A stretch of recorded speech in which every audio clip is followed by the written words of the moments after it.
questionable is about how America kind of takes on the big brother role when dealing with other countries, just to make it look like, you know, we're the country with all the money, we're the country with the greatest leaders, we're the country with the most power, and you need to get like us, basically, is how I feel. And I don't know, I have an issue with that. Brian, what do you know about Helen Keller? Blind, deaf, mute. That she overcame extreme obstacles, helped other people, lived a fascinating life. Other than that, I mean, there are obviously movies and books out there, but you know, I've not gone in depth. That's what you learned in school, right? General knowledge. Okay, did you realize that she was a radical socialist? I don't find that very strange. The time in which she lived, there was obviously a large amount of radical socialism in the world when you consider the Soviet Union and other places like Cuba and things like that. So, I mean, these existed. I mean, and simply over time, you know, the radicalism has came out. Makes sense. What about Christopher Columbus? What do you know about him? 1892, he sailed the ocean blue. That's what we all know. You know, I mean, that's what the teachers tell you when you're a kid. Christopher Columbus, obviously, I think he was he Italian or Spanish? He was Spanish. He was Spanish. I know he was one of them. Obviously, a great explorer, a great sailor, a survivor. Any specifics? No, I don't. Would you say that Christopher Columbus was the first person that discovered America? Probably not. Yeah, that's the truth about that. How about Thanksgiving? What do you know about Thanksgiving?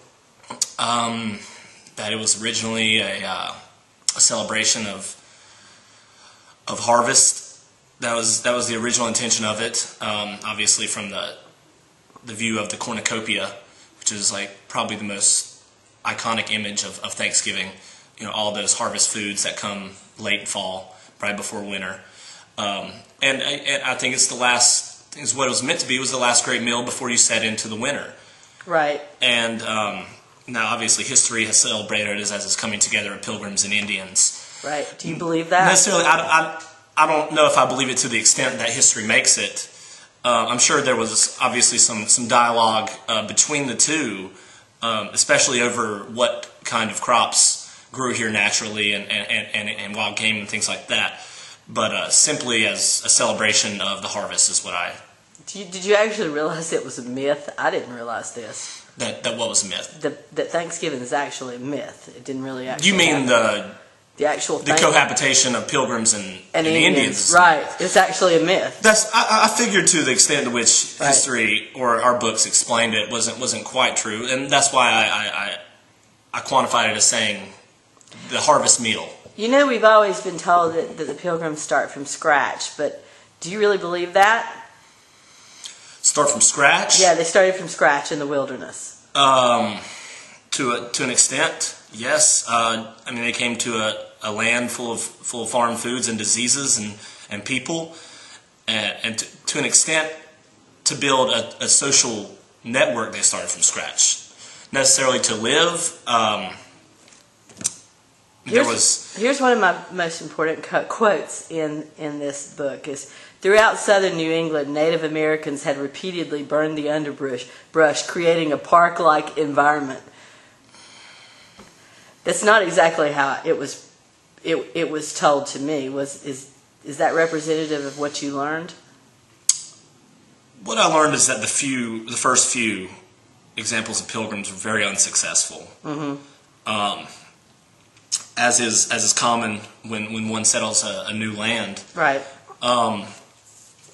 But have I researched or explored the depths to which they took, or no. So anything would surprise me on those lines. Right. Great. Thank you. Speaking on herification, I feel like that has been corrupted by the American dream, because the American dream is a good thing to aspire for, but as far as reaching back and helping someone else, it's not good, because it's egocentric in a way.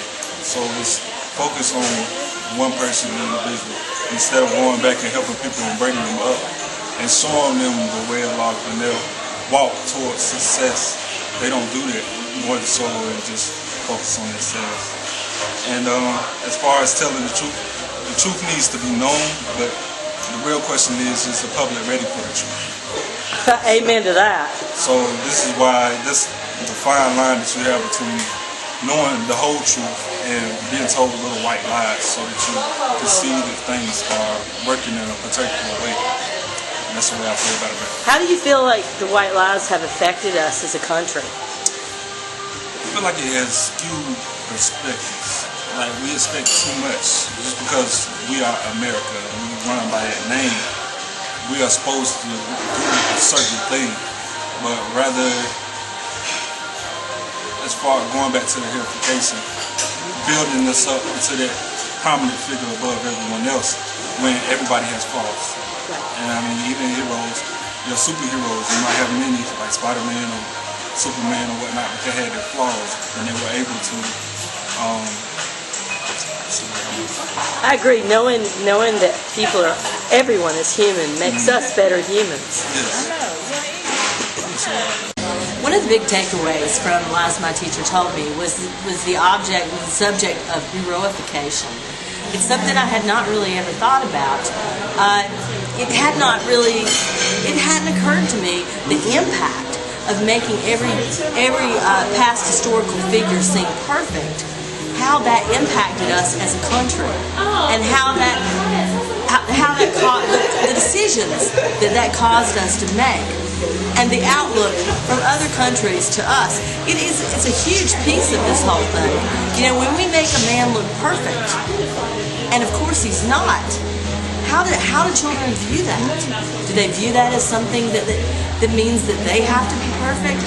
Do they view that in an egocentric sort of way, that they have to stand up to that measure? Or do they view that in a way that makes them think that everything that they do, and everything that they say, and every decision we make as a country is absolutely correct? And I think heroification is an important factor in that.